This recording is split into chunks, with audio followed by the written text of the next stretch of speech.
إنما المؤمنون إخوة.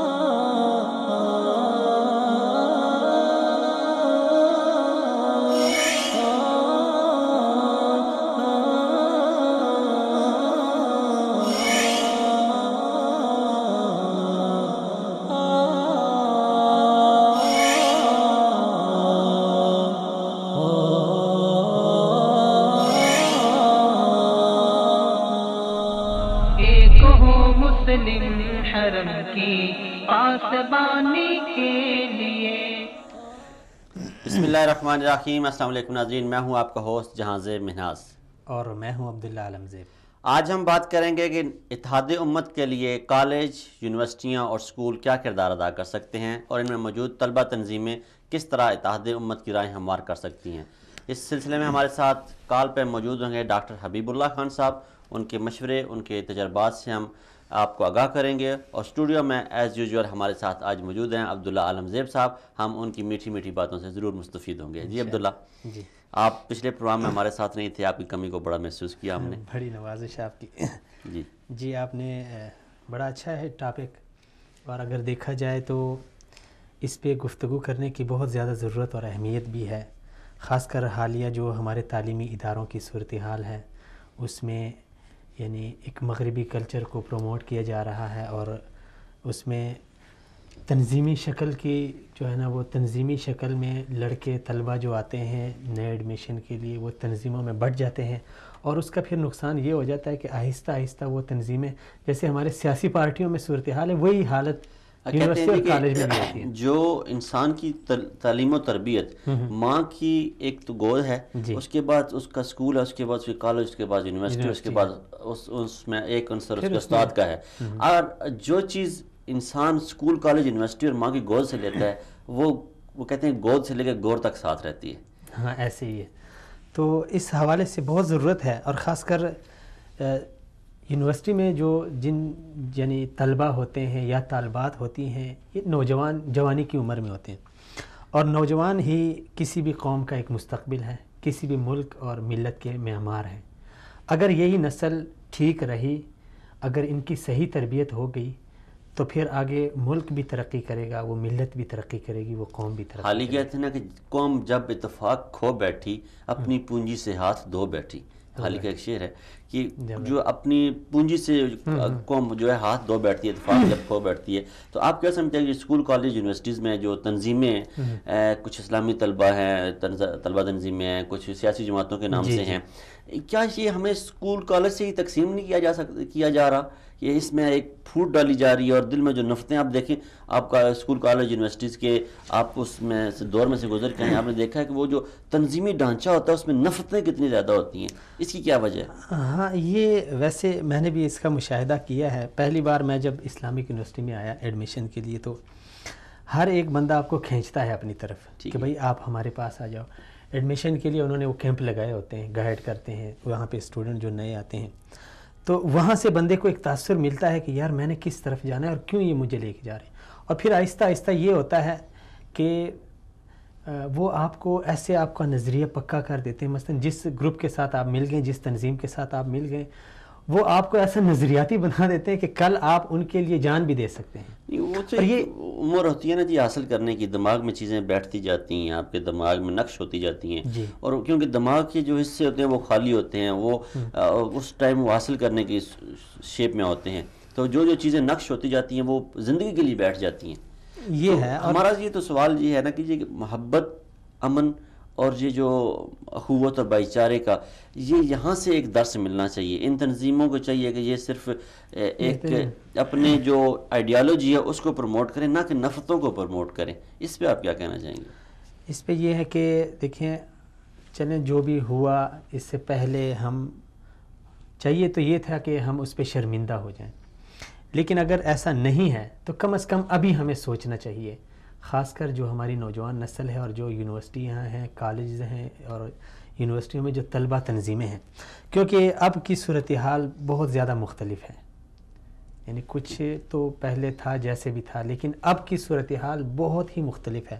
کوئی بھی ادارہ یا کوئی بھی ملک اس وقت عالمی اسلام میں وہ اس طرح کے افتراق اور اس طرح کے انتشار کا متحمل نہیں ہے، ہرگز یعنی نہیں ہے، اس کے اندر طاقت نہیں ہے. چاہے کہ ہمارا ایک ملک ہے، ہمارا نظریہ ایک ہے، ہمارا قرآن ایک ہے، ہمارا نبی ایک ہے، پھر میں ملوں مختلف تنظیموں سے اور ایک دوسرے کے اوپر کفر کے فتوے لگاؤں، میں اس کو اسلام سے خارج کروں، وہ مجھے خارج کرے. یہ آج کل جو ہے نا معاشرتے میں ایک بڑھتی ہوئی جو عدم برداشت کی فضا ہے وہ بہت زیادہ ہوگی. ہم چھوٹی چھوٹی باتوں پہ کفر کے فتوے دے رہے ہیں، مسلمان جو کافر کہہ رہے ہیں، اور کافر جو ہے وہ مسلمانوں کو ایک لسٹ میں رکھ کے مار رہا ہے. ایجنٹ بنا لیں، کسی کو آپ مغربی ایجنٹ بنا لیں، کسی کو عدم برداشت بہت زیادہ ہوگی. ابھی ہمارے سامنے ہم کیوں نہ اپنے پروگرام میں ڈسکس کریں جناب جنید جمشید کو، ایک بہت عمدہ مثال برداشت کی ہے جی.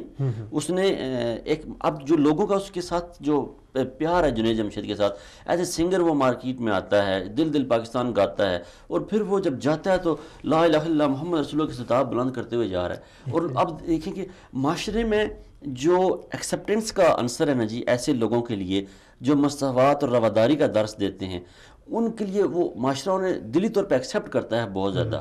تو ایسے اگر ہمارے اسکول کالجز اور یونیورسٹیز اپنا کردار ادا کریں، اور ہمارے جو طلبہ ہیں، پروفیسر ہیں، جو وہاں پہ یونیورسٹیز میں جو ان کی تنظیموں کے سربراہان ہیں، وہ اس بات پہ زور دیں کہ اتحاد امت کے لیے ہم نے آواز بلند کرنی ہے اور ہمیں ماحول کو سازگار بنانا ہے. تو اس میں کوئی دو رائے نہیں ہو سکتی کہ اسکول کالجز میں اگر یہ بات ذہنوں میں بٹھا دی جائے تو پھر وہ معاشرے میں وہ عالم اسلام کے لیے ایک اچھا مسلمان کیا، وہ عالم اسلام کے لیے ایک اچھا لیڈر بھی بنے گا. اور کیونکہ اسکول کالجوں سے یونیورسٹیوں سے لیڈر نکلتے ہیں جی، یہی انہی تنظیمات سے لیڈر نکلتے ہیں.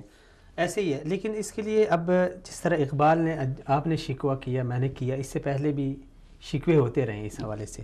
اقبال رحمۃ اللہ علیہ نے فرمایا تھا کہ شکایت ہے مجھے یا رب خداوندانی مکتب سے، یعنی خداوندانی مکتب جن کے ہاتھوں میں یہ مکتب ہیں ان سے اقبال نے بھی شکوہ کیا ہے. اب مکتب کس کے ہاتھ میں ہے یہ ہر کسی کو پتہ ہے کہ یونیورسٹی کون چلا رہا ہے. میرے خیال میں اب مکتب کا آغاز وہ جس طرح آپ نے کہا کہ والدین کی جو تربیت ہے وہاں سے آغاز ہوتا ہے، پہلا مکتب وہ ہے، اس کے بعد اگر مکتب کی آپ بات کرتے ہیں تو پھر اس کے لیے ہمیں بڑا پیچھے جانا پڑتا ہے. یہ لارڈ میکالے کا نظام تعلیم جو تھا، جب یہاں پہ آپ کو پتہ ہے برصغیر میں جب انہوں نے قبضہ کیا نا انگریزوں نے، تو انہوں نے پہلے تو مسلمانوں کو تعلیم کی طرف لانے ہی نہیں دیا. خالی مسلمانوں کے نہیں، وہ کہتے تھے کہ برصغیر کے لوگوں کو تعلیم نہ دو، کیونکہ ہم نے امریکہ میں اسکول کالج یونیورسٹی قائم کی تو وہاں کا نظام کیا ہوا، انہوں نے الگ ہم سے آزادی حاصل کر لی، ان کو بھی دیں گے. پھر ایٹ لیسٹ انہیں یہ سمجھنا پڑا، انہیں سوچنا پڑا کہ یہ تعلیم کے بغیر تو گزارا نہیں، جب جہل معاشرے میں کیسے زندگی گزاریں گے. پھر انہوں نے 1 لاکھ روپے اس دور میں فنڈ قائم کیا. تو پھر یہ جو تھا اس سارے نظام کا سربراہ لارڈ میکالے بنا، اور لارڈ میکالے نے کہا کہ 3 فروری 1835 کو بیرک پور کلکتہ میں اس نے ایک قرارداد پیش کی، جو اس گورنر جنرل ہند تھے لارڈ ولیم بینٹک، ان کو ایک اس نے پیش کی اپنی تحریر کہ یہاں کے جو نظام تعلیم ہے اس کو ہم ہندی، فارسی یا عربی میں کیوں کریں، ہم اسے انگلش میں کرتے ہیں. انگلش ایک ایسا نظام تعلیم ہے، ہماری جو برطانیہ کی جو لائبریریاں ہیں وہ بھری پڑی ہیں لیکچر سے، ادب سے اور فنون لطیفہ سے. یہااں پہ اگر ایک بھی ایسی لائبریری نہیں ہے جو ہمارے کسی ایک گھر کی لائبریری کا مقابلہ کر سکے. تو آج تک ہم اس نظام تعلیم سے ہی باہر نہیں نکل سکے. اس کی اقبال ایک اس کی ایسے کرتے ہیں کہ اٹھا میں مدرسہ و خانقاہ سے غمناک، اٹھا میں مدرسہ و خانقاہ سے غمناک، نہ زندگی نہ محبت نہ معرفت نہ نگاہ، تیری نماز میں باقی جلال ہے نہ جمال، تیری نماز میں باقی نہ جلال ہے نہ جمال، تیری اذان میں نہیں ہے میری سحر کا پیغام. کہ جو میں دیکھنا چاہتا ہوں، اقبال نے سب سے پہلے اتحاد امت کا جو ہم یہ فلسفہ لے کے بیٹھے ہیں، یہ اقبال کا فلسفہ ہے، ہم اس کو ہی آگے پروموٹ کر رہے ہیں، اسی پہ بات کر رہے ہیں. تو اقبال نے آج دیکھیں کتنا عرصہ پہلے وہ ایک ویژنری لیڈر تھا، ایک ویژنری سوچ اللہ نے اسے دی. تو اس نے کہا کہ وہ تیری اذان میں نہیں ہے سحر میری سحر کا پیغام، کہ جو اتحاد امت کے لیے جو راہ ہموار کرنا چاہتا ہوں میں، وہ نوجوان نسل کے جو مدرسہ جو تعلیمی نظام ہے اس میں سے نکلتی جا رہی ہیں. اب صورتحال یہ ہے ہمارے ساتھ ڈاکٹر حبیب اللہ صاحب ابھی کال پہ، ان سے بات کریں. السلام علیکم ڈاکٹر صاحب. وعلیکم السلام. ڈاکٹر صاحب بہت مہربانی، آپ نے ہمارے پروگرام کے لیے وقت نکالا. ڈاکٹر صاحب آپ کیا سمجھتے ہیں کہ اتحاد امت کے لیے اسکول کالجز اور یونیورسٹیز کیا کردار ادا کر سکتی ہیں؟ کس چیز میں ذرا سوال کو دوبارہ ریپیٹ کیجیے. جی دوبارہ سوال کو ذرا دوبارہ ریپیٹ کیجیے. جی میرا سوال ہے کہ آپ کیا سمجھتے ہیں کہ اتحاد امت کے لیے اسکول کالجز اور یونیورسٹیز کیا کردار ادا کر سکتی ہیں؟ شکریہ کہ آپ نے مجھے موقع فراہم کیا اپنے اس پروگرام میں اپنے اظہار خیال کرنے کے لیے. Most welcome. جہاں تک آپ کے سوال کا تعلق ہے کالج، یونیورسٹیاں اور اسکول، جی جی امت مسلمہ کی وحدت میں اور امت مسلمہ کی ترقی میں بہت بڑا کردار ادا کر سکتی ہیں. ٹھیک ہے. اس کی ایک بنیادی وجہ یہ ہے کہ جتنی بھی امت مسلمہ کا جو نچوڑ ہے، جو نوجوان طبقہ ہے، اور وہ سارا کا سارا یا ان کا تعلق یا اسکول سے ہے یا کالج کے ساتھ ہے یا یونیورسٹی کے ساتھ ہے، اور یہی وہ طبقہ ہے جس نے آگے چل کر مستقبل میں، فیوچر میں امت مسلمہ کی زمان اختیار ان میں سنبھالنا ہوتا ہے. تو ان لوگوں کو اگر پالش کیا جائے، ان لوگوں کی اگر محنت کی جائے اور ان لوگوں کے لیے اگر کام کیا جائے اور ان لوگوں کو سیدھے ڈائریکشن پہ ڈالا جائے تو یہ امت مسلمہ کے لیے بہت بڑا کردار ادا کر سکتے ہیں اور بہت بڑی حیثیت ہے ان کو حاصل ہے جو لوگ ان اداروں کے ساتھ منسلک ہیں. ٹھیک. ڈاکٹر صاحب دوسرا سوال ہمارا یہ ہے کہ نظام تعلیم اور نصاب تعلیم کے ذریعے کیسے ممکن ہے کہ جو طلبہ ہیں ان کو اسکول، کالج اور یونیورسٹیز میں یہ بات باور کرائی جائے، کیونکہ انہوں نے آگے جا کے، جیسے آپ نے ابھی فرمایا کہ انہوں نے آگے جا کے اقوام کی باغ دور سنبھالنی، امت کی باغ دور سنبھالنی، نوجوان طبقہ ہے، تو انہیں ہمارے نصاب تعلیم اور نظام تعلیم میں کیسے انہیں یہ باور کرایا جائے. اتحاد امت بھی کوئی ایک اہم موضوع ہے جس پہ اقبال نے بڑا عرصہ پہلے کہا ہے کہ ایک ہوں مسلم حرم کی پاسبانی کے لیے. بالکل. نظام تعلیم اور نصاب تعلیم کو تو بہت بڑا کردار ہے نوجوان نسل کی تعلیم اور تربیت میں. اس کی وجہ یہ ہے کہ یعنی نوجوان جب بچہ اسکول میں آتا ہے تو اس وقت بالکل خالی ذہن ہوتا ہے، اس کے ذہن میں بالکل کچھ بھی نہیں ہوتا. تو جس ڈائریکشن پہ اس کی تربیت کی جائے گی، جو کچھ اس کو سکھایا جائے گا، جو کچھ اس کو پڑھایا جائے گا، اس کی بنیاد پہ اس کی ذہن سازی ہوگی اور آگے چل کر کالج کی اس کے بعد کی جو اس کی لائف ہے، کالج کی لائف اور اس کے بعد یونیورسٹی کی لائف، اس تمام دور میں جو ہے وہ بالکل خالی ذہن ہوتا ہے، یا اس کے ذہن میں جو کچھ آتا ہے وہ ان کتابوں کے ذریعے سے آتا ہے. استاد جو کچھ ان کو پڑھاتا ہے، ٹیچر جو کچھ پڑھاتا ہے، معلم جو کچھ کہتا ہے، وہ اس کی ایک آئیڈل شخصیت ہوتی ہے. جو کچھ پڑھ رہا ہوتا ہے وہ اس کے دماغ میں راسخ ہوتا ہے. تو اس لیے نظام تعلیم اور نصاب تعلیم کا تو بہت بڑا کردار ہے. ابھی نظام تعلیم اور نصاب تعلیم کو سیدھی ڈائریکشن میں ڈالنے کی ضرورت ہے. یہ نصاب تعلیم اور نظام تعلیم میں ہمیں ایسی چیزوں کو شامل کرنا چاہیے اور ایسی چیزوں کو پڑھانا چاہیے، ایسی چیزوں کو نظام تعلیم اور نصاب تعلیم کا حصہ بنانا چاہیے جو ہمارے نوجوان نسل کی صحیح معنی میں تربیت کرے، ہمارے نوجوان نسل کو سیدھی ڈائریکشن پہ لے کر آئیں. اس میں سے مثلا یہ ہے کہ سب سے پہلے تو قرآن جو ہمارے پاس ایک مکمل ضابطہ حیات ہے کہ اگر ہمارا نوجوان نسل قرآن کو سیکھے گا، قرآن کا نالج اس کے پاس آئے گا تو وہ ایک بہترین اور ایک انتہائی مفید نوجوان ثابت ہوگا. اسی طرح رسول اللہ صلی اللہ علیہ وسلم کی سیرت ہے ہمارے سامنے. ہمارا آج کا نوجوان رسول اللہ صلی اللہ علیہ وسلم کی سیرت سے بالکل غافل ہے، اس کو علم ہی نہیں ہے کہ رسول اللہ صلی اللہ علیہ وسلم کی لائف کیا تھی. حالانکہ اللہ جل شانہ قرآن حکیم میں فرماتے ہیں لقد کان لکم فی رسول اللہ اسوۃ حسنہ. رسول اللہ صلی اللہ علیہ وسلم کی لائف، رسول اللہ صلی اللہ علیہ وسلم کی زندگی، رسول اللہ صلی اللہ علیہ وسلم کی سیرت آپ کے لیے مشعل راہ ہے. اگر ہم رسول اللہ صلی اللہ علیہ وسلم کی لائف کو پڑھیں گے، اس کو سیکھیں گے، اس کو سمجھنے کی کوشش کریں گے تو ہمارا نوجوان دنیا کا اور انسانیت کا بہترین نوجوان ثابت ہوگا. اسی طرح ہمارے سامنے صحابہ کی زندگی ہے، صحابہ کی سیرت ہے جس سے ہمارا نوجوان بالکل غافل ہے. اگر ہمارا نوجوان اس پہ فوکس کرے گا، ہمارے سامنے تعلیم میں یہ چیزیں ہم داخل کر دیں تو ہم ایک انتہائی مفید اور ایک انتہائی تربیت یافتہ اور امت مسلمہ کے لیے انتہائی مفید نوجوان ثابت پیدا کر سکتے ہیں اور وہ پیدا ہوں گے. اچھا ڈاکٹر صاحب، یہ جو یونیورسٹی اور کالجوں میں جو طلبہ تنظیمیں ہوتی ہے، ایک طرف تو دیکھا جائے ان کا بہت بڑا فائدہ ہے کیونکہ جو نئے اسٹوڈنٹ آتے ہیں ان کو کافی رہنمائی ملتی ہے، لیکن دوسری طرف ان کے آپسی اختلافات سے ایک انتشار کا ایک ماحول سا پیدا ہوتا ہے. تو اس کو آپ کس نظر سے دیکھتے ہیں؟ میرا اس کے حوالے سے بہت بڑا اپنا ذاتی تجربہ بھی ہے اور ایکسپیرینس بھی ہے. جتنی بھی اسٹوڈنٹ تنظیمیں ہیں، اسٹوڈنٹ تنظیموں کی دو قسمیں ہیں. کچھ اسٹوڈنٹ تنظیمیں وہ ہیں کہ جن کا تعلق جن کی یعنی جو دین اور مذہب کی بنیاد سے مرض وجود میں آئی ہے، اور کچھ اسٹوڈنٹ تنظیمیں وہ ہیں جو علاقائی، لسانی اور قومی بنیاد سے مرض وجود میں آئی ہے. وہ تنظیمیں جو مذہبی اور مذہبی بنیاد سے مرض وجود میں آئی ہیں، انسانیت کی وحدت میں، مسلمانوں کی وحدت میں تو ان کا بہت بڑا کردار ہے. اس وقت جو ہماری نوجوان نسل ہے بلکہ اس وقت پوری امت مسلمہ جو ہے ہم لوگ جو ہیں وہ تقسیم ہو گئے ہیں. ہر آدمی اپنے کام میں مشغول ہے اور اپنے کام میں اس حد تک مصروف ہے کہ اس کو اپنے بھائی کا علم نہیں ہوتا. اس کو اپنے قریب اپنے یعنی ایک فلور میں وہ رہ رہا ہوتا ہے اور دوسرے فلور میں ایک اور مسلمان بھائی رہ رہا ہوتا ہے, لیکن اس کو علم نہیں ہوتا کہ وہ اس کا کہاں سے تعلق ہے, وہ کیا کرتا ہے, اس کی کیا مصروفیت ہے, وہ زندگی کیسے گزار رہا ہے. یعنی اتنی دوریاں ہر آدمی انڈیویجول انفرادی زندگی گزار رہا ہے. لیکن یہ تنظیمیں جو ہیں ان تنظیموں میں جب یہ مثلا یونیورسٹی میں مختلف کالجوں میں یونیورسٹی میں جب اسٹوڈنٹ آتے ہیں تو تنظیم کی وجہ سے یا نظریات ایک ہونے کی وجہ سے وہ مل بیٹھتے ہیں. کسی کا تعلق بلوچستان کے ساتھ ہوتا ہے, کسی کا تعلق سندھ کے ساتھ ہوتا ہے, کسی کا تعلق پنجاب کے ساتھ ہوتا ہے, پنجاب بہت بڑا صوبہ ہے, کسی کا کسی ضلع کے ساتھ. یہ مختلف لوگوں کے مختلف کلچر جو ہے مل بیٹھتے ہیں, آپس میں ان کی دوستیاں لگتی ہیں, آپس میں ان کا تعلق پیدا ہوتا ہے اور ایک دوسرے کے ساتھ یعنی مل بیٹھتے ہیں, ایک دوسرے کے دکھ اور غم میں شریک ہوتے ہیں. تو یہ میں سمجھتا ہوں کہ یہ وقت کی ایک تعلیم ہے. اسی طرح جو دوسری تنظیمیں ہیں علاقائی قومی بنیادوں پہ لسانی بنیاد, ان کا بھی سیم سچویشن یہ ہوتی ہے کہ اس میں بھی بے شمار لوگ مثلا اگر وہ اس دائرے میں نہ ہوں تو لوگ آپس میں بٹ کے ہوتے ہیں, انفرادی زندگی گزار رہے ہوتے ہیں, لیکن یہ ان کو ایک پلیٹ فارم مل جاتا ہے مل بیٹھنے کا, اجتماعیت کا. لیکن جس طرح آپ نے بات کی کہ افسوس کا مقام یہ ہے کہ ان نوجوانوں کا تعلق تعلیمی اداروں کے ساتھ ہوتا ہے, اپنے آپ کو ایجوکیٹڈ کہتے ہیں, اپنے آپ کو تعلیم یافتہ کہتے ہیں, لیکن اس کے باوجود بھی انتہائی چھوٹی چھوٹی چیزوں پہ یہ ایک دوسرے کے ساتھ اختلاف کرتے ہیں, برا بلد بنتے ہیں. جو مختلف تنظیموں سے ان کا تعلق ہوتا ہے دوسری تنظیموں ان کے ساتھ بیٹھنے کو پسند نہیں کرتے اور ان کے ساتھ بیٹھتے نہیں ہیں, تو یہ ایک نیگیٹو پہلو ہے, لیکن اس کو دور کیا جا سکتا ہے.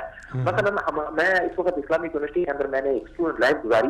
اسلامک یونیورسٹی میں ہم نے یعنی اکثر انسان جو ہم میرے تنظیموں کے ساتھ تعلق رہا تو ہم نے ایک ایسی انوائرمنٹل یعنی ایک ایسا ماحول پیدا کیا جس میں بے شمار تنظیموں کے مختلف نظریات سے تعلق رکھنے والے لوگ ایک جگہ پہ بیٹھتے تھے اور آپس میں مل کھانا کھاتے تھے, چائے پیتے تھے, ایک دوسرے کے ساتھ محبت اور تعلق کرتے تھے. میرے بے شمار ایسے دوست ہیں جن کا تعلق نظریات کے حوالے سے میرا ان کے ساتھ اختلاف ہے, لیکن بھائی بندی اور بھائی چارہ میرا ان کے ساتھ انتہائی مضبوط ہے اور ایک دوسرے کے ساتھ ہم دکھ درد اور غم میں بالکل برابر کے شریک ہوتے ہیں. تو میں کہتا ہوں کہ ان کا اگر یہ تنظیموں کا ایک فائدہ زیادہ ہے, نقصان کم ہے, اور نقصان کو بالکل بھی ختم کیا جا سکتا ہے اگر تھوڑی سی نوجوانوں کے اندر یا ان تنظیموں سے تعلق رکھنے والے لڑکوں اور ساتھیوں کے اندر اویئرنس پیدا کی جائے تو یہ ختم ہو سکتا ہے, یہ نقصان جو ہے بالکل ختم ہو سکتا ہے. چلیں جی ڈاکٹر صاحب, بہت شکریہ شرکت کرنے کا, بہت شکریہ. سلامت رہیں. جی ڈاکٹر حبیب اللہ خان صاحب انہوں نے جو تنظیمیں تھیں ان کے بارے میں بات کی, انہوں نے کہا جی تنظیموں کے بہت فوائد بھی ہیں اور نقصانات جو ہیں وہ نہ ہونے کے برابر ہیں. اگر یہ ان نقصانات کو بھی انہوں نے بڑے اچھے واضح طریقے سے وضاحت کی کہ ان کو کم کیا جا سکتا ہے. وہ کیسے کہ جو آپسی اختلافات ہیں, میرے جو نظریہ عبداللہ وہ یہ ہے کہ اگر جو اساتذہ ہیں وہ جو طلبہ ہیں ان کی شروع سے تنظیم سازی یا تربیت ایسی کریں, اسکول کالج یونیورسٹی میں جو عدم برداشت جو ہمارے معاشرے میں بڑھتی جا رہی ہے نا, اب اسے ایک ایز اے سبجیکٹ لے لینا چاہیے, یا جو طلبہ کی جو اساتذہ کی تربیت ہے نا اس کا ایک لازمی جزو قرار دے دیا جائے کہ جو اساتذہ ہیں وہ طلبہ کو ان چیزوں پہ درس دیں, ان چیزوں کی ان میں ذہن سازی کریں, ان کی کردار سازی کریں, ان کی شخصیت بلڈ اپ کریں اس سلسلے اس حوالے سے کہ معاشرتی عدم برداشت کا وہ جو تناؤ ہے معاشرے میں, جو تناؤ پھیلتا جا رہا ہے, اسے کم کیا جا سکے اس نوجوان نسل کے حوالے سے. دوسرا اس میں نوجوانوں کو بھی اپنی جو ذمہ داری ہے اس کا احساس کرنا چاہیے. ٹھیک ہے. اس سے پہلے ڈاکٹر صاحب کی بات سے پہلے میں عرض کر رہا تھا کہ نوجوان کسی بھی ملک کسی بھی قوم کے جس طرح سرمایہ ہے, یہ سرمایہ ہے, آگے جا کے انہوں نے یہ قوم کو سنبھالنا ہے, ملک کو سنبھالنا ہے. اور یہ میرے خیال میں ان کو ذرا سوچ لینا چاہیے کہ رسول اکرم صلی اللہ علیہ وسلم نے جاتے جاتے ہمیں یہ پیغام دیا تھا کہ جب نبی اسلم کی وفات سے پہلے انہوں نے سیدنا اسامہ بن زید کو ایک لشکر کا امیر مقرر کیا, اس کا سپہ سالار مقرر کیا, تو یہاں پہ یہ ایک شوقن نہیں تھا, ایک امت کو ایک میسج تھا, ایک پیغام 17 سال کے تھے اسامہ جی, کہ یہ ایک امت کی آگے جو اس کی قیادت ہے وہ نوجوانوں کے ہاتھ میں ہوگی. اس کے بعد بھی اگر تاریخ کو ہم دیکھیں تو مختلف ہمیں ملتے ہیں نوجوانوں کے ایسے بڑے بڑے محمد بن قاسم کی، موسیٰ بن نصیر، طارق بن زیاد اور جتنے بھی بڑے بڑے ہیں ہمارے، دیکھیں ہمارے ملک میں جس طرح آپ نے ابھی جنید جمشید صاحب مرحوم کا ذکر کیا.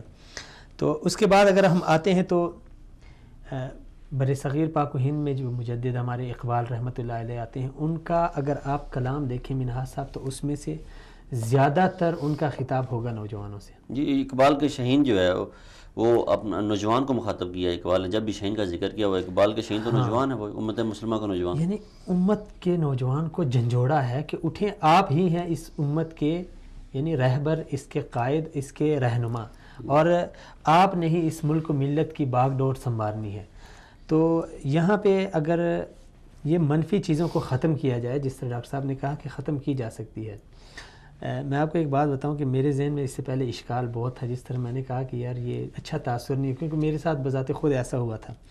لیکن جس طرح ڈاکٹر صاحب نے کہا اس کا فائدہ بھی ہے، کیونکہ اگر ایک نظریے کے لوگ ہیں بلوچستان سے، سندھ سے، وہ سارے مل جاتے ہیں، لیکن اس کو پھر آگے تھوڑا سا خیال رکھنا ہوگا. یہ میں ایک گزارش کروں، مثلا ایک نظریہ ہے، ایک صاحب ہیں، اس کا تعلق ہے جماعت اسلامی سے یا جمعیت علماء اسلام سے، ٹھیک ہے، وہ پورے پاکستان کے جمعیت علماء والے تو مل جائیں گے، لیکن ان کو چاہیے کہ وہ پھر وہ جو دوسرے نظریے کے ہیں ان کا تھوڑا سا احترام. یعنی ڈاکٹر صاحب نے جیسے کہا کہ نظریاتی اختلافات ایک الگ چیز ہے. ہاں الگ چیز ہے. نظریاتی اختلافات کو ہمیں بلا کے ہمیں ایک ہونا ہے. یہی ہے نا، اب یہی تو مین مسئلہ ہے کہ نظریاتی اختلافات کو بنیاد بنا کے لڑائیاں ہوتی ہے، ایک دوسرے کے خلاف نعرے بازی ہوتی ہے، ایک دوسرے کے خلاف شکوے شکایت ہوتے ہیں، جو بڑے لیول پہ جا کے ٹیچروں کے سامنے، جو یونیورسٹی کے پریزیڈنٹ ہوتے ہیں ان تک جا کے پرنسپل ہوتے ہیں، ایک دوسرے کی یہی جو ہے نفرتیں عداوتیں لیے ہم یونیورسٹی اور کالج سے نکل جاتے ہیں اور عملی زندگی میں قدم رکھتے ہیں اور انہیں کے ساتھ پروان چڑھتے ہیں، اور وہی جب پھر اگر زندگی کسی موڑ پہ آمنے سامنے آ جائیں تو ہم کسی ایک دوسرے سے وہ ہے اتفاق نہیں کر پاتے کہ ساری زندگی یا کالج اسکول لائف میں. میرا تو یہ ذاتی ایک خیال یہ ہے کہ نہیں ہونا چاہیے یونیورسٹیوں کے لیول میں یہ تنظیمی چکر بالکل ختم ہونا چاہیے. ابھی دیکھیں ابھی کیا ہوتا ہے، یہ ہم یہاں پہ لیتے ہیں چھوٹا سا بریک کے بعد ہم اس پہ بات کریں. جی ناظرین، ہم یہاں پہ لیتے ہیں چھوٹا سا بریک، ہمارے ساتھ رہیے، انشاءاللہ بریک کے بعد باقی بات کرتے ہیں. انما المؤمنون اخوة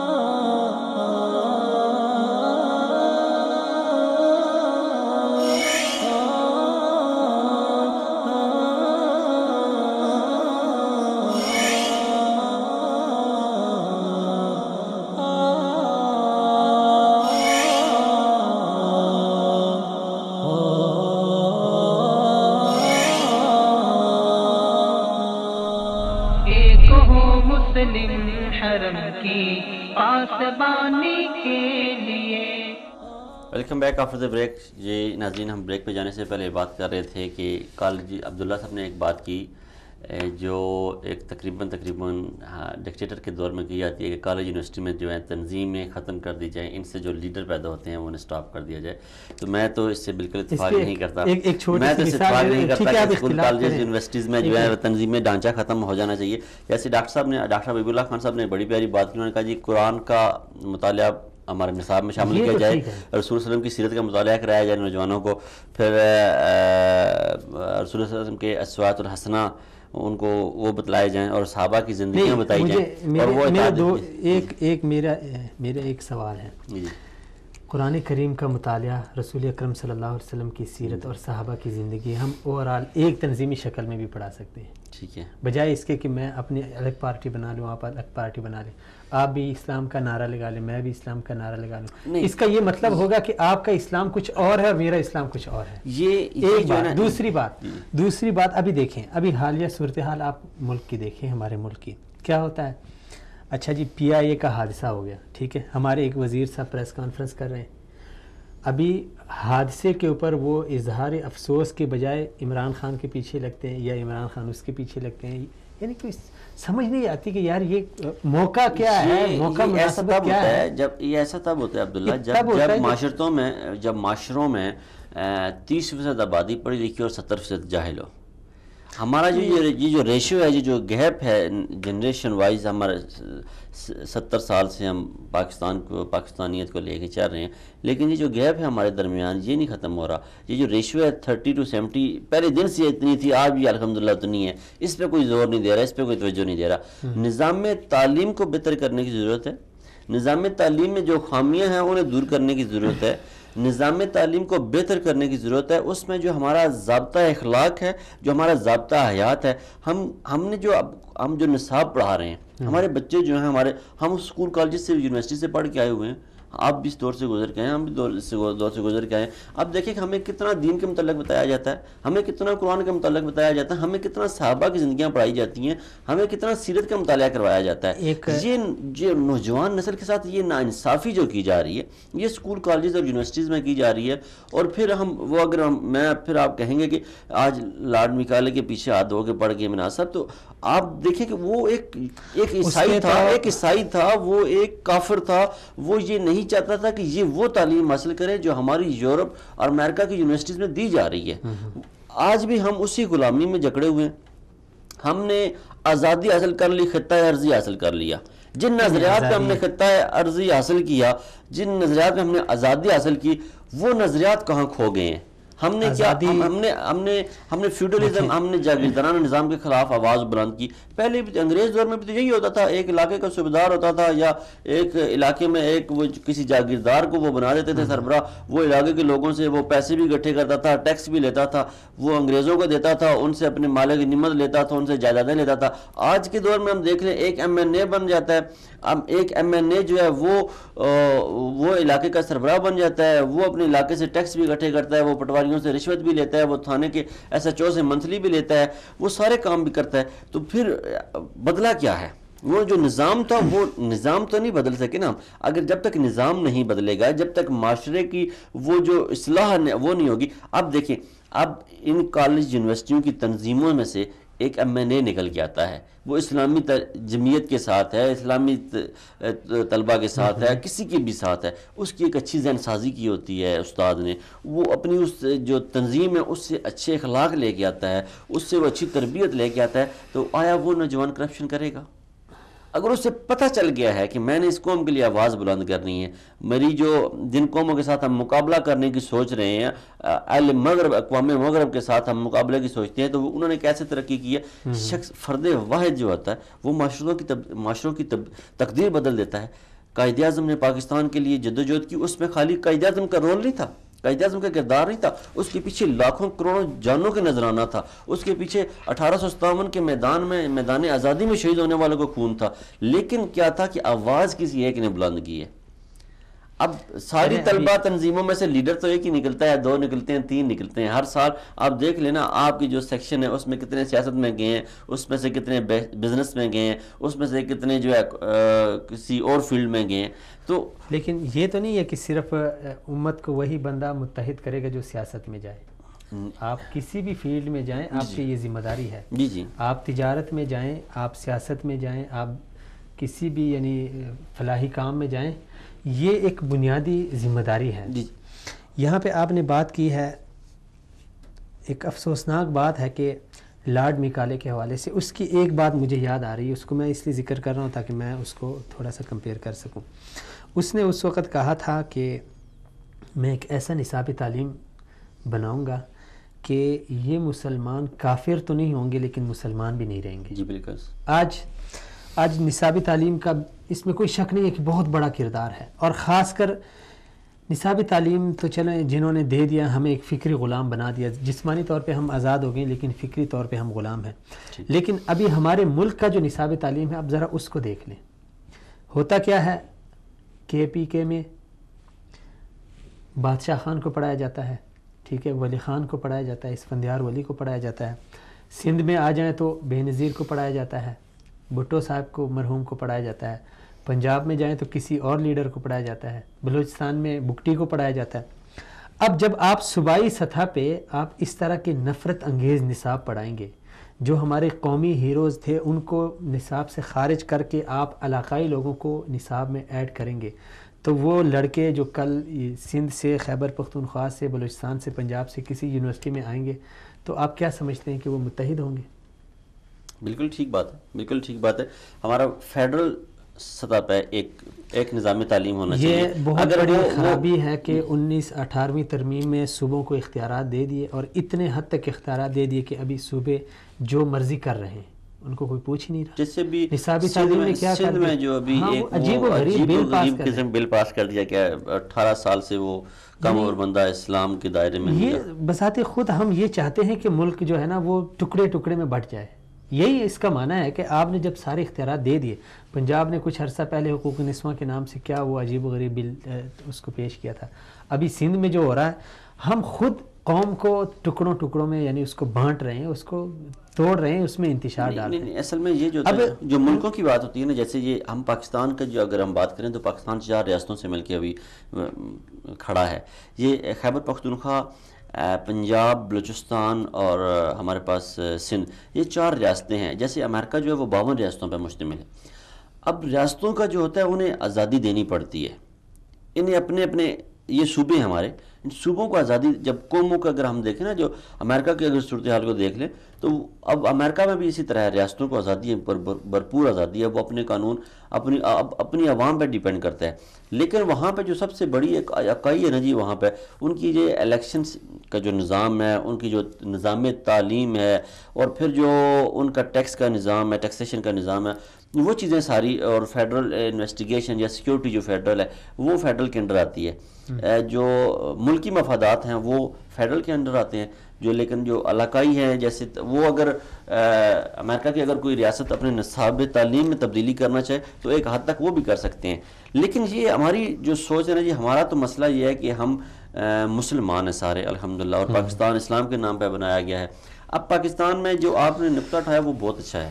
یہ نصاب تعلیم جو ہے وہ 4 صوبوں کا ایک ہونا چاہیے. اس میں یہ ہونا چاہیے کہ یگانگت کا عنصر ظاہر ہونا چاہیے، اور پاکستانیت کا عنصر سب سے اشیاء ہونا چاہیے. پھر اس میں جب طلباء کو ہم پڑھاتے ہیں یا ہمارے اساتذہ پڑھاتے ہیں بچوں کو، تو اس میں اگر یہ چیز ایڈ کر دی جائے کہ ہم نے خالی اتحاد پاکستان کی نہیں بات کرنی، ہم نے اتحاد امت کی بات کرنی ہے، اور ہم ایک مسلمان جو ہیں وہ ایک جسم کی جانب ہیں، ایک جان کی جانب ہے. تو ہمیں اپنے اس جسم کی، اس جان کی حفاظت کرنی ہے، اس کے لیے یکجا ہونا ہے، اس کے لیے آواز بلند کرنی ہے. ہم کل اسکول، کالج، یونیورسٹی سے نکل کے، جیسے آپ نے کہا کہ سیاست کی طرف جاتے ہیں، ہم معیشت کی طرف جاتے ہیں، بزنس کی طرف جاتے ہیں، جہاں بھی جاتے ہیں نوکر بن کے نکلتے ہیں تعلیمی اداروں سے. ایک اچھا انسان ہمیں نہیں ملتا ہے. اصل میں مسئلہ یہ ہے، اس کی میں آپ کو بات بتاؤں، جب تک ہم تعلیم حاصل کریں گے پیسہ کمانے کے لیے، جب تک ہم تعلیم حاصل کریں گے اچھا کاروبار حاصل کرنے کے لیے، جب تعلیم ہم حاصل کریں گے ایک اچھا معیار زندگی پانے کے لیے، تب ایسے ہی لوگ پیدا ہوں گے. جب تک قوموں کی سوچ نہیں بدلتی، جب تک ہم تعلیم ایک اچھا انسان، اچھا معاشرے کا فرد بننے کے لیے حاصل نہیں کریں گے. تعلیم کا تو ایک مقصد ہونا چاہیے کہ ایک انسان کو انسان بناتی ہے. آج اسی حوالے سے کچھ بات ہو رہی تھی، تو میں نے وہاں پہ عرض کیا کہ اگر ایک کافر اور ایک مسلمان کسی دریا میں ڈوبنے لگے تو ان میں سے وہی بچے گا جس کو تیرنا آتا ہو. یہاں پہ اسلام ایمان کی بات نہیں چلتی کہ یار میں مسلمان میں بچ جاؤں گا. وہی نکلے گا جس کو تیرنا آتا ہے. بیانی ہے. اسی طرح میری ناظرین سے گزارش ہے کہ ہم اگر ترقی کرنا چاہتے ہیں تو ہم میں سے وہی شخص ترقی کرے گا جو خود کو کامیاب بنائے گا. ہمارا نصابی تعلیم ہے وہ رٹا سسٹم ہے، اس میں کچھ بھی نہیں ہے. بچے کو 1 سے لے کے 16 سال تک کتابیں رٹائی جاتی ہے. جب وہ نکلتا ہے کسی جگہ ڈگری لے کے چلتا ہے، جاب کے لیے اپلائی کرتا ہے، اس کو کہتے ہیں کہ بھئی آپ کو کیا آتا ہے؟ آتا اس کو کچھ بھی نہیں ہے، بس ایک ڈگری ہے. اس کو کہتے ہیں کہ بھئی آپ جاؤ 4 سال ایکسپیرینس کا وہ سرٹیفکیٹ لے کے آؤ. اب جو 16 سال اس نے پڑھے ہیں، اگر اسی دوران یہ خود کو بنا لے، اور ٹیچر یا اس کو بنا لے، اگر ٹیچر نہیں بناتا تو یہ خود کو بنا لے، تو کل اس کو یہ شرمندگی نہ اٹھانی پڑے. اسی لیے نصابی تعلیم وہ تو الگ ہے، بالکل ایسا ہے کہ وہ نہ ہونے کے برابر ہے. رٹے پہ رٹا دیا جاتا ہے، طلبہ کے ذہن کو صحیح جو ہے نا وہ مفلوج کیا جاتا ہے. لیکن جب وہ ڈگری لے کے چلا جاتا ہے تو آج ہمارے ملک میں کیا حالت ہے؟ ایک رپورٹ کے مطابق تقریباً 40-50% نوجوان ایسے ہیں جن کے پاس ڈگریاں ہیں، لیکن وہ اب بھی نوکری ان کے پاس نہیں ہے، روزگار نہیں ہے. کسی نے ریڑھی لگائی ہے، کوئی سبزی بیچ رہا ہے، کوئی فروٹ بیچ رہا ہے، کوئی جوتے پالش کر میں جب تعلیم کی بات کرتے ہیں، ہم نظام تعلیم کی بات کرتے ہیں، تو اس میں آپ یہ یاد رکھیں کہ ہم نے جو اب پاکستان میں ایک نوجوان ہے، ایک ادارے سے وہ پڑھ رہے ہیں، وہ 33% نمبر لے کے پاس ہو رہا ہے، ایک نوجوان وہ 99% نمبر لے کے پاس ہو رہا ہے۔ اب یا تو 33% والے کو پاس ہی نہ کیا جائے، کیونکہ وہ معاشرے میں کسی طور پہ بھی ایکسیپٹیبل ہے ہی نہیں، اسے اچھی جاب نہیں مل سکتی۔ اگر وہ اپنا کاروبار کر لیتا ہے وہ الگ بات ہے، کسی فیلڈ میں وہ اپلائی نہیں کر سکتا، ٹھیک ہے۔ اب یا تو اسے پاس نہ کریں، اس کے ساتھ یہ زیادتی نہ کریں کہ اسے یہ نہ کہیں کہ تم پاس ہو گئے ہو، تم اگلے درجے میں چلے گئے، اگلے گریڈ میں چلے گئے، پاس کر دیتے ہیں نا، پاس کر دیتے ہیں۔ اب ڈنمارک اور ناروے کا جو نظام تعلیم ہے وہ دنیا میں سب سے بہترین ہے۔ ہمارے اسلام نے، میں اکثر دوستوں سے کہتا ہوں کہ ہم مسلمان ہیں، یہ جو ماڈرنزم کے چولے ہم آج زیب تن کر رہے ہیں، ان کی ہمیں ضرورت نہیں ہے۔ اسلام نے ہمیں 1400 سال پہلے درس دیا ہے اس کا۔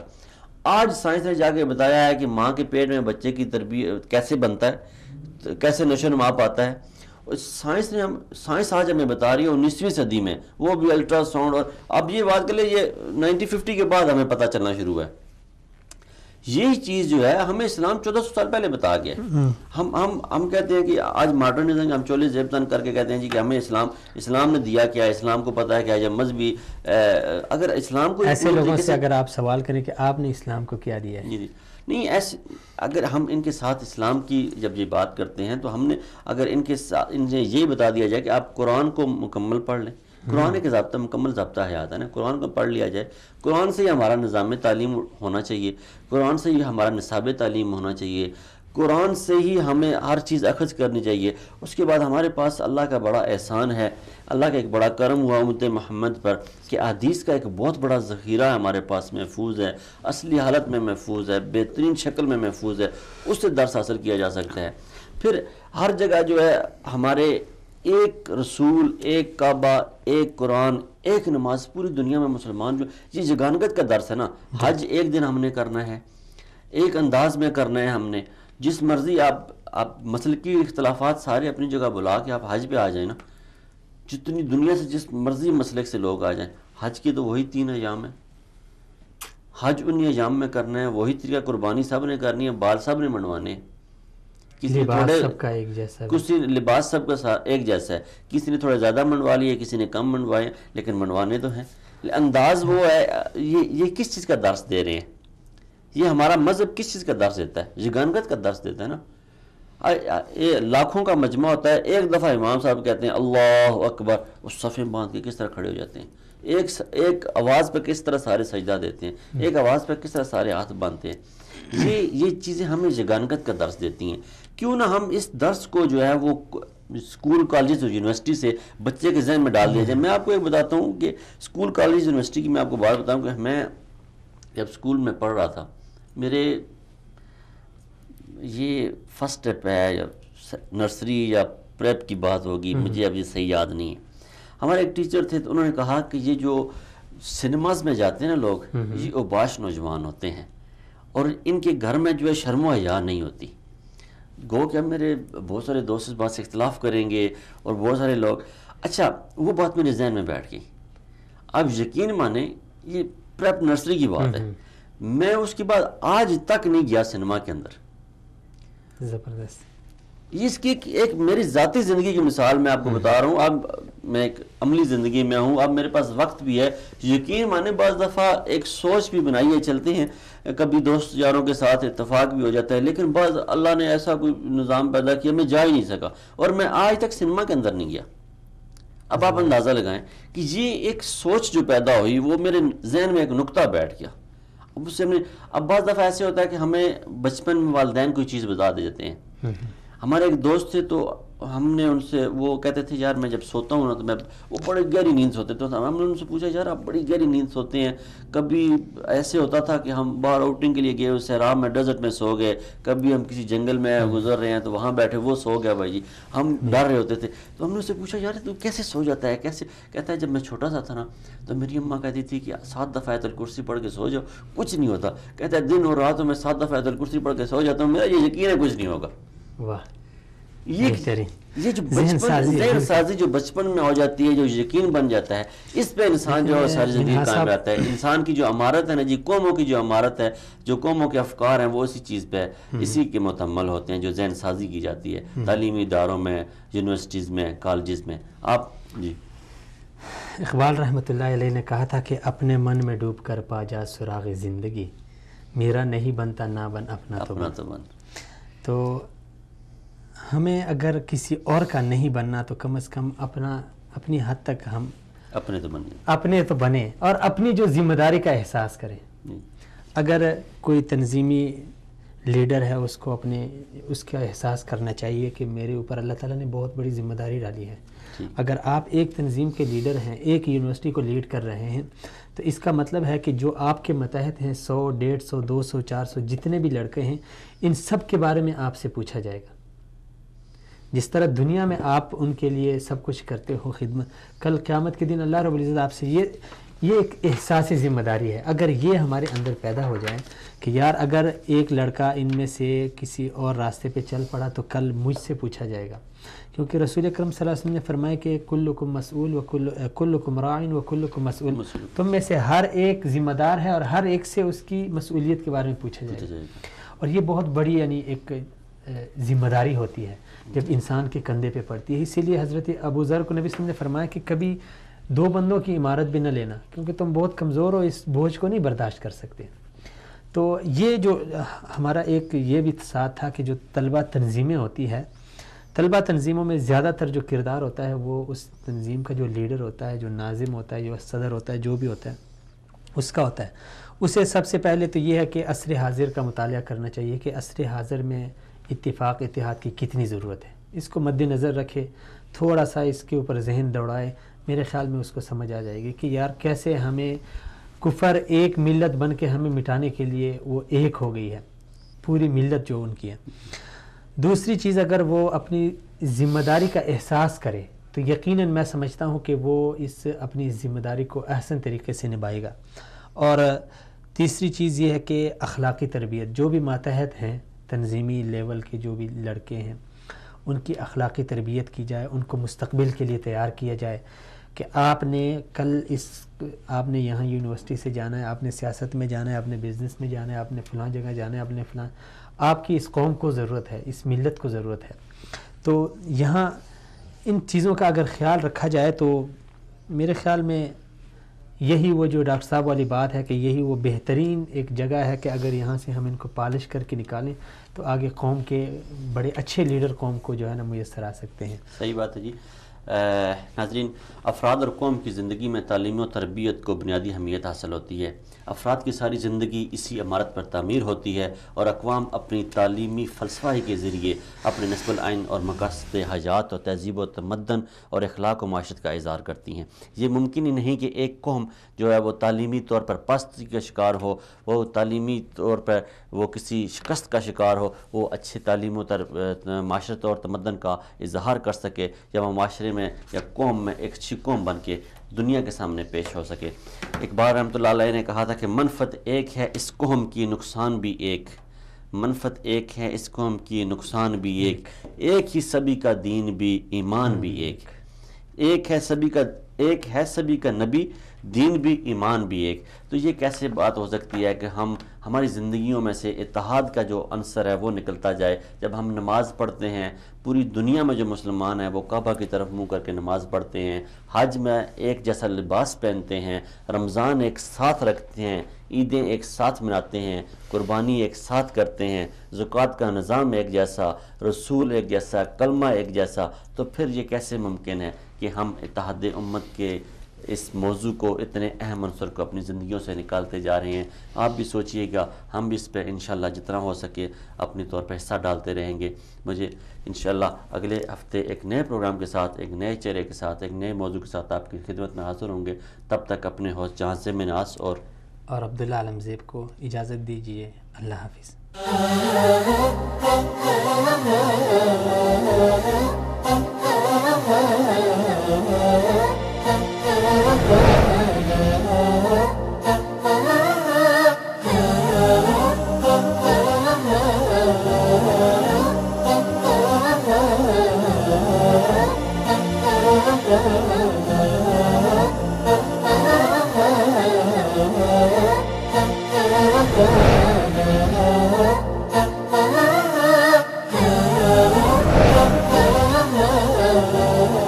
مثال اردو